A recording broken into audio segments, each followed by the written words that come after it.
இறங்கின மாதிரி தான் போங்க நண்பர்களே. நம்மளாம் எதிர்பார்த்த மாதிரி விஜய் விஷாலும் தர்ஷிகாவும் இப்ப நமக்காக இரவு நேரம் 2 மணி கண்டென்ட் கொடுத்துட்டு இருக்காங்க. சூப்பர்ரா டே, சூப்பர். தர்ஷிகா வேற லெவல் போங்க. அவங்களை எதுக்கு பிக் பாஸ் சேவ் பண்ணாரோ அந்த ஒரு விஷயத்த கரெக்டா பண்ணிட்டு இருக்கீங்க. மக்களுக்கு கரெக்டா அந்த விஷயத்த உட்காந்து 2:30 ஒரு 30 பேர் 35,000 பேர் லைவ்ல உட்காந்து பேன்னு பார்த்துட்டு இருக்காங்க. அந்த லெவலுக்கு கண்டென்ட் கொடுக்க ஆரம்பிச்சிட்டீங்க.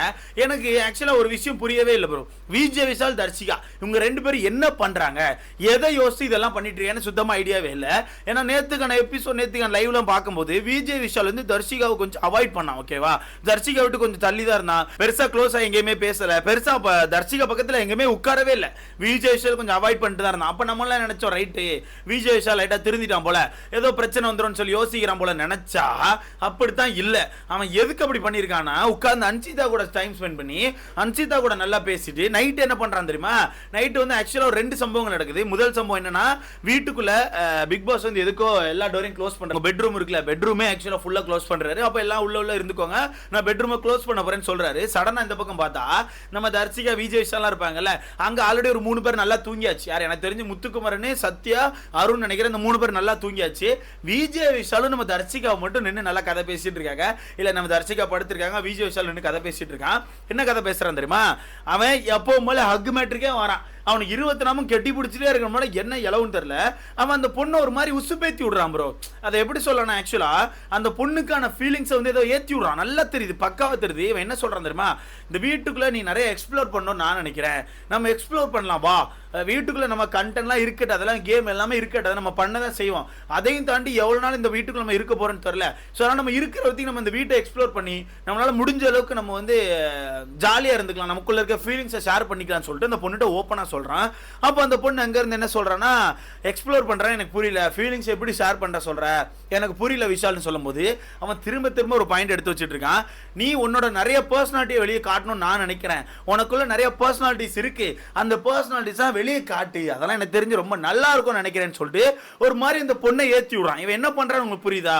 அவன் என்ன பண்றான்னா, நீ டாஸ்க் எல்லாம் ஆட வேணாம், நீ என் கூட ஜாலியா பேசு, என் கூட உட்காந்து எல்லாம் ஜாலியா பேசு, நான் சொல்ற வேலைகள் எல்லாத்தையும் செஞ்சு என் கூட ஜாலியா இரு நான் சொல்றான். அதை தான் இன்டைரக்டா அப்படி போய் குத்திட்டு இருக்கான். அப்போ அந்த இடத்துல விஜய் விஷால் அப்படி சொன்னோன்னே தர்ஷிகா அங்கேருந்து, இல்லை எனக்கு புரியல, இந்த வீட்டில் நம்ம வந்து எக்ஸ்ப்ளோர் பண்ணோம் இல்லை ஃபீலிங்ஸை கொடுக்கணும்னா நான் யாருக்கா ஃபீலிங்ஸ் கொடுத்தா ஆப்போசிட்டில் இருக்க நபர் அதே ஃபீலிங்ஸ் எனக்கு ரிட்டர்ன் கொடுக்கணும்ல, இந்த வீட்டில் எனக்கு அப்படி கிடைக்க மாட்டேங்குது, நான் கிடைச்சா கொடுக்க மாட்டேன்னா சொல்கிறேன்னு சொல்லிட்டு தர்ஷிகா சொல்கிறாங்க. இதில் அவங்க என்ன சொல்கிறான்னு புரியுதா? அதாவது விஜய் விஷாலே, உனக்கு நான் என்னோட ஃபீலிங்ஸை தரேன், ஆனால் நீ தான் ஓப்பனாக உனக்கான ஃபீலிங்ஸை என்கிட்ட தர மாட்டேக்க, அதனால தான் உங்ககிட்ட என்னால் ஓப்பனாக பழக முடியல, நீ ஊன்னு சொல்லு, இப்போ கிளம்பி வந்துடுறேன் அப்படின்னு மாதிரி தர்ஷிகா ஓப்பனாக எடுத்து போட்டு உடைக்கிறாங்க. அங்கேயுமே விஜய் விஷால் தெளிவாக ஒரு கேம் ஆடுறான். ஓப்பனாக சரி ஆன்னு சொல்லாமல் என்ன பண்ணுறான் தெரியுமா?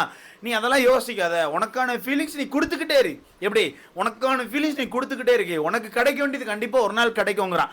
நோ நோ நோ, எனக்கு புரியல, நான் எனக்கு புரியல, இவன் என்ன சொல்ல வரான், இவன் இந்த இடத்துல என்ன சொல்ல வரான், அந்த பொண்ணுக்கான ஃபீலிங்ஸை ஏற்றி விட்டுட்டு இவன் கடைசியில் என்ன சொல்ல வரான் எனக்கு புரியலையா? இல்லை கடைசியில் என்ன சொல்கிறான் தெரியுமா? இப்போ நீ வந்து எவ்வளோக்குள்ள ஃபீலிங்ஸ் கொடுக்குறியோ அவ்வளோக்குள்ள வந்து நம்மளால அந்த வீடை வந்து எக்ஸ்ப்ளோர் பண்ண முடியும். அது மட்டும் இல்லாமல் நீ அன்சிதாட்டே கொஞ்சம் பேசலாம், ஏன் நீ அன்சிதாட்ட பேச மாட்டேங்கன்னு சொல்லி அன்சிதா கண்டென்ட் எடுத்துட்டு வரான். இவன் எதுக்கு அன்சிதா எடுத்துட்டு வரானே தெரியல. நீ என்ன ட்ரை பண்ற, முக்கோண காதல் எதுவும் ட்ரை பண்ற என்ன, எனக்கு ஒன்றும் விளங்கலையா? நேற்றுக்கான எபிசோட் லைவ்லாம் பார்த்தவங்களுக்கு தெரிஞ்சிருக்கும். தர்ஷிகா ஃபுல்லாக அவாய்ட் பண்ணிட்டு அன்சிதாட்ட மட்டும் தான் உட்காந்துருந்தான். ஸோ அப்போ அன்சிதா எடுத்து வைக்கும் போது அந்த இடத்துல கொஞ்சம் தர்ஷிகா ட்ரிகர் ஆயிட்டாங்க. தர்ஷிகா மூஞ்சிலே தெரிஞ்சுட்டு தர்ஷிகா என்ன சொல்றாங்க தெரியுமா? இல்லை எனக்கு என்னன்னு தெரியல, இப்போ ஆனந்தி வந்து எவிக்ட் ஆகி போகும்போது எனக்கு ரொம்ப கஷ்டமா இருந்துச்சு, யாரையா கட்டி பிடிச்சி அழுன்னு இருந்துச்சு. அப்போ சடனாக பார்த்து அன்சிதா நின்னா, இப்போ அன்சிதா போய் ஹக் பண்ணி அழுதா, அன்சிதா வந்து எனக்கு திருப்பி ஹக் பண்ணவே இல்லை, ஒரு மாதிரி சில மாதிரி நின்றுட்டே இருந்தா, அது எனக்கு ரொம்ப கஷ்டமாயிட்டு, அதனால எனக்கு வந்து அன்சிதாட்ட க்ளோஸ் ஆக முடியலன்னு சொல்றான். அதுக்கு விஜய் விஷால் ஒரு தெளிவான பிட்டு போடுறான். அந்த இடத்துல நான் இன்னொன்று சொல்லி ஆகணும், அன்சிதாவே பிரேக் ஆகி பேர் தான் இருந்தாங்க. ஓகேவா, அன்சிதா சுத்தமாக பிரேக் ஆகி இருந்தாங்க. ஆனந்தி போகிறது வந்து அவங்களால ஏற்றுக்க முடியல, அவங்க உடஞ்சி போயிருக்கிறாங்க. அப்படி இருக்கும்போது நீங்கள் ஒரு ட்ராமா பட்டு வந்து கட்டி பிடிப்பீங்க, அவங்க திரும்பி ட்ராமா பண்ணுவாங்களா? நீங்கள் 2 பேருமே ட்ராமா தான் பண்ணீங்க, அது வேறன்னு வச்சுக்கோங்களேன். இருந்தாலும் உங்களுக்கான ட்ராமா வந்து அவங்களுக்கான ட்ராமாவை கீழே இறக்கி போட்டு நீங்கள் மேலே போயிடக்கூடாதுல்ல. அதனால அன்சிதா வந்து உங்களை திருப்பி கட்டி பிடிக்கல. அது மட்டும் இல்லாமல் அன்சிதாக்கு வந்து உங்களை பெருசாக பிடிக்காது, நாமினேட் கூட பண்ணிட்டு தான் இருக்காங்க, பெருசாக பிடிக்காங்கிறதா உண்மை. ஸோ இந்த இடத்துல நம்ம விஜய் விஷால் ஒரு கருத்து சொல்கிறாப்லன்னு தெரியுமா? அப்படியா, அது எதுக்குன்னு தெரில, இருந்தாலும் நீ அதெல்லாம் நினச்சி ஃபீல் பண்ணுற, நான் அங்கே தான் இருந்தேன், நான் வந்து ஆனந்தி போகும்போது இங்கேருந்து கை காட்டி நின்றுட்டு இருந்தேன், நீ தான் பெருசாக என்னை கவனிக்கல, நீ போய் நேரம் அங்கே கண்டுபிடிச்சா சரி ஓகே நான் விட்டுட்டேன், நான் உனக்காண்டி எப்போவுமே வெயிட் பண்ணிட்டு தான் இருக்கேன். இப்படியே செய்கிறான் ப்ரோ, இப்படியே செய்யறான். உனக்காண்டி நான் எப்பவுமே நின்றேன், நீ நினைச்சா என்கிட்ட வந்திருக்கலாமே, நான் தான் அங்கதான் இருந்தேன்னு சொல்றான். அதுக்கு அங்க இருந்து தர்சிகா என்ன சொல்றாங்க தெரியுமா? ஆமா ச்சே, அஞ்சித்தாட்ட போனதுக்கு நான் ஒன்றை தேடியாச்சும் வந்து கட்டி பிடிச்சிருந்துருக்கலாம், எனக்கு ரொம்ப கஷ்டமா இருந்துச்சு தெரியுமாங்கிற. நோ நோ நோ, நீங்க பேசுறத பார்த்தா எனக்கு சங்கடமா இருக்கு. இல்லை எனக்கு புரியல, இவன் இவன் என்ன பண்றான், அந்த பொண்ணு அங்கே போய் கட்டி பிடிச்சான்னு சொல்றா, அப்போ அந்த பொண்ணு திருப்பி கட்டி பிடிக்கல, அப்போ அதுக்கு என்ன தீர்வுன்னு தான் சொல்லணும். அதை விட்டுட்டு நீ ஏன் அங்கே போன, என்கிட்ட வா மாமா ஃப்ரீயாக தானே இருக்கேன்னு சொல்லி கூப்பிட்டா எனக்கு ஒன்றும் தெரியலையே ப்ரோ, எனக்கு ஒன்றும் விளங்கலையா. அப்போ அந்த பொண்ணு திருப்பி அம்மா நான் உங்ககிட்டயே வந்திருக்கலாம்னு சொல்லி சொல்கிறான்.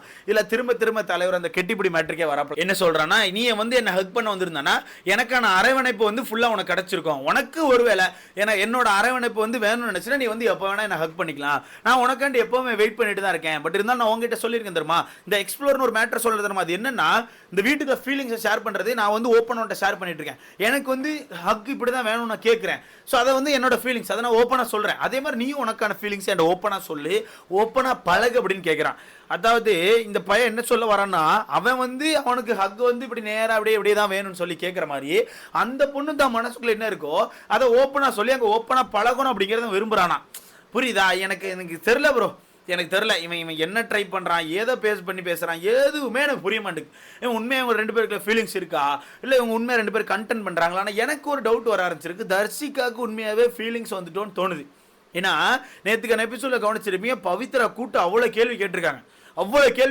க்ளோஸ் ஃப்ரெண்டாக இருந்த பவித்ரா அவ்வளோ கேள்வி கேட்ட பிறகு கூட இந்த பொண்ணு கொஞ்சம் கூட அசராமல் திருப்பி நைட்டு உட்காந்து இப்படி பேசிட்டு இருக்கான்னா எனக்கு புரியல. ஓகேவா, எனக்கு சுத்தமாக புரியல. இப்போ அன்சிதாவை லைட்டாக வெறுக்க வச்சு இவனே ஓப்பனாக சொல்லிட்டான், உனக்கு ரொம்ப பொசசிவ்னஸ் அதிகமாக இருக்குன்னு சொல்லி இவன் சொல்லிட்டு இருக்கான். அதுக்கு அங்கிருந்து அவள் என்ன சொல்கிறா தெரியுமா, எனக்கு இல்லை இந்த பொசசிவ்னஸ்லாம் அவளுக்கு தான் அதிகமாக இருக்குது, நம்ம 2 பேரும் க்ளோஸாக இருந்தாலும் அவளுக்கு பிடிக்கல, ஒரு மாதிரி மூஞ்செல்லாம் மாத்துறா, அதனால தான் எனக்கு கஷ்டமாக இருந்து தெரியுமான்னு சொல்லிட்டு இருக்காங்க. மொத்தத்தில் இவங்க 2 பேரும் என்ன பேசுறாங்கன்னே புரியல.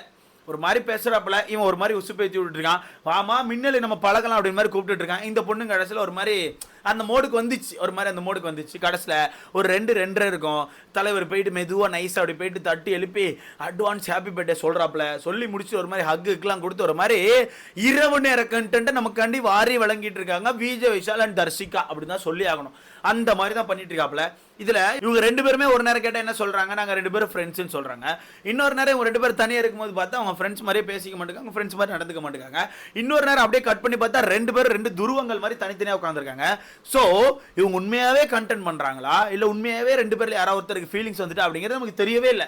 ஆனால் ஒன்று நல்லா தெரியுது, நல்லா பண்ணுறீங்கடா, எப்படியே நல்லா பண்ணுறீங்கடா. இவர் அட்வான்ஸ் ஹாப்பி பர்த்டே சொல்கிறது என்ன, ஐயா இப்படி ஹக்கு இப்படி தான் வேணும்னு கேட்குறது என்ன, அந்த பொண்ணு அதை வாரி வழங்குறது என்ன, வெளியே கேட்டால் ஃப்ரெண்ட் இல்லைன்னு சொல்கிறது என்ன, மாற்றி 2 பேரும் எனிமி மாதிரி காட்டிக்கிறது என்ன, நைட்டானா ஒட்டிக்கிறது என்ன, டே எப்பா எனக்கு ஒன்றும் விளங்கலை நண்பர்களே. உங்களுக்கு எதாவது விளங்கிச்சுன்னா எனக்கு மறக்காமல் கமெண்டில் போடுறீங்களா?